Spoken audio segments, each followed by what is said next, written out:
नमस्कार प्रिय दर्शकों, जैसा कि मैंने थंबनेल में लिखा है कि गुरु से हटी शनि की नीच दृष्टि और राहु का टूटा घमंड, देवगुरु बृहस्पति अब रचेंगे आपके लिए इतिहास। यदि आप कुंभ लग्न या कुंभ राशि के जातक हैं तो देवगुरु बृहस्पति आपकी कुंडली में धन के कारक होते हैं, कुटुंब परिवार के कारक होते हैं, वाणी के कारक होते हैं। इसी के साथ में देवगुरु बृहस्पति के पास आपके मनोरथों को पूर्ण करने का भार बना हुआ है, आपकी आय का योग बना हुआ है, बड़े भाई बहन और छोटी बीमारियों की स्थिति का योग बना हुआ है। ये आपकी कुंडली के कारक ग्रहों की संज्ञा में आते हैं और अभी वर्तमान में गोचर कहां कर रहे हैं तो पराक्रम भाव में। गुरु के साथ राहु बैठकर गुरु को कमजोर कर रहा है और शनि महाराज की तीसरी दृष्टि 1, 2, 3 शनि महाराज की नीचत्व दृष्टि देवगुरु बृहस्पति के ऊपर पड़ रही है। और इसकी अनुभूति आपने करी भी होगी कि धन से संबंधित परेशानियां देखने को मिल रही हैं। कुटुंब परिवार में जो यश मान प्रतिष्ठा बनकर आनी चाहिए उसमें कमी का योग बन रहा है। वाणी के चलते हमारे कार्य बिगड़ रहे हैं। जो हमारी मनोरथ पूर्ण करने की स्थिति है, डिजायर्स हैं, इन्हें पूर्ण करने के अंदर स्थितियां कमजोर हो रही हैं। आय जितनी हम डिजर्व करते हैं उन स्थितियों का योग हमें प्राप्त नहीं हो पा रहा है। बड़े भाई बहनों से भी कहीं ना कहीं संबंधों में उतार चढ़ाव देखने को मिल रहा है। किंतु जैसे ही 17 जून से शनि महाराज वक्र गति में आकर आपको एकादश भाव का फल देना चालू करेंगे, सबसे पहले शनि की जो नीच दृष्टि गुरु महाराज पर आ रही है ये समाप्त होगी और आपका धन का कारक ग्रह पुष्टता लेगा। क्योंकि जब भी कोई ग्रह नीचत्व दृष्टि से किसी शुभ ग्रह को देखता है ये कमजोर होता है।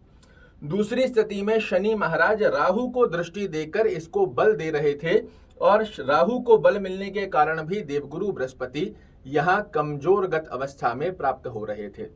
जैसे ही शनि महाराज की नीचत्व दृष्टि 17 जून से देवगुरु बृहस्पति पर हटेगी, राहु अपने आप से कमजोर होगा। देवगुरु बृहस्पति की डिग्री बढ़ती जा रही है, ये आपको शुद्ध फल देना चालू कर देंगे। मेहनत तो आपको करवाएंगे किंतु मेहनत के आधार पर धन भी बना कर देंगे। कुटुंब परिवार से जो आपकी एक्सपेक्टेशन बनी हुई है उसे भी पूर्ण करेंगे। आपकी वाणी के चलते जो बनते बनते कार्य बिगड़ रहे थे उसे भी अब आपके पक्ष में लाकर खड़ा करेंगे। जो आपके मनोरथ बने हुए थे इन्हें पूर्ण करेंगे। डिजायर्स पूर्ण करने की स्थिति में लाभ देते हुए पाए जाएंगे। क्योंकि जब भी कोई कारक ग्रह अशुभ ग्रहों से या फिर क्रूर ग्रहों से दृष्टिगत या युतिगत अवस्था में कमजोर होता है, ये अपना शुभ फल दे नहीं पाता। किंतु 17 जून से देवगुरु बृहस्पति यहाँ पर पुष्ट हो जाएंगे, शुद्ध हो जाएंगे। ऐसी स्थिति में मेहनत करवाएंगे किंतु मेहनत के रिजल्ट देंगे। देवगुरु बृहस्पति के हाथ में 3 दृष्टियां होती है। कौन सी? जहां बैठते हैं वहां से 5वें घर को देखते हैं, 7वें घर को देखते हैं और 9वें घर को देखते हैं। आइए जानते हैं। 1, 2, 3, 4, 5 5वां घर कहां आ रहा है? 5वीं दृष्टि कहां आ रही है? सप्तम भाव पर। यहां पर आपको दैनिक रोजगार में वृद्धि का योग बना कर देंगे। पार्टनरशिप में यदि कोई विवादास्पद स्थितियां चल रही है वो समाप्त होंगी।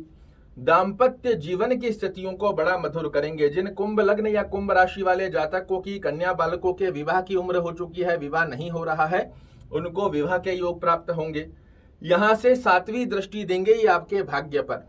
भाग्य का साथ कहते किसको हैं इसकी अनुभूति कराएंगे, किंतु कब? मेहनत करने के बाद। और मेहनत हर व्यक्ति करना चाहता है बशर्ते उसका रिजल्ट आ जाए। यहां पर जो अब आप मेहनत करोगे 17 जून से, इस समय भाग्य आपका परिपूर्णता से साथ देगा। और 9वीं दृष्टि से कहां देख रहे हैं तो अपने ही घर को।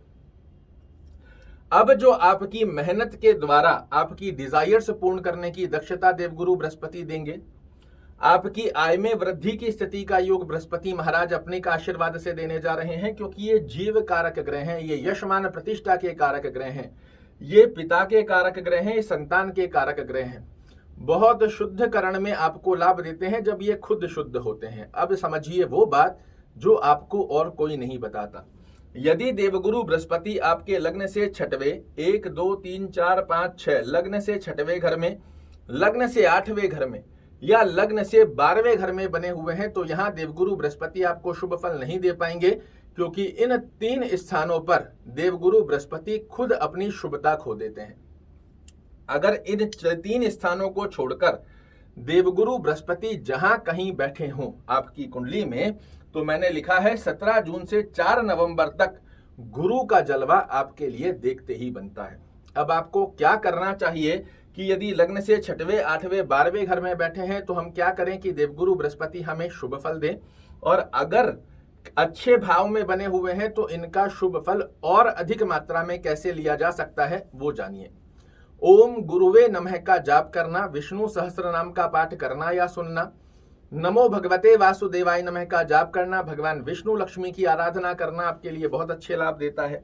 यदि लग्न से 6वें घर में, 8वें घर में, 12वें घर में या एक बार जहां अभी गोचर कर रहे हैं इस स्थान पर देवगुरु बृहस्पति बैठे हैं तो आप पुखराज मत पहनिए, अन्यथा पुखराज भी पहन सकते हैं। गुरुवार के दिन सर्वाधिक मात्रा में पीली वस्तुओं का सेवन कीजिए, खाने में, पहनने में, आसपास के वातावरण में। फिर देखिएगा गुरु कैसे रचते हैं आपके लिए इतिहास। वहीं दूसरी तरफ यदि 6वें, 8वें, 12वें घर में या फिर पराक्रम भाव में आपकी कुंडली में ही बने हुए हैं तो गुरु का जाप, विष्णु सहस्त्र नाम का पाठ करना ये आपके लिए बहुत अच्छा है। विष्णु लक्ष्मी की आराधना करना बहुत अच्छा है, किंतु आपको पुखराज नहीं पहनना होता। इसी के साथ में पीली वस्तुओं का सेवन आप मत कीजिएगा। जाप के आशीर्वाद से ही गुरु महाराज का आशीर्वाद प्राप्त कीजिएगा। बेहद सुंदर गतिविधि ये बनने जा रही है, इसका सदुपयोग कीजिएगा, निश्चित रूप से देखने को मिलेंगे अद्भुत परिणाम। आशा करता हूं मेरे द्वारा दी गई ये जानकारी आपको पसंद आएगी। कल फिर से एक नई जानकारी लेकर आपके सामने उपस्थित होऊंगा। तब तक के लिए नमस्कार।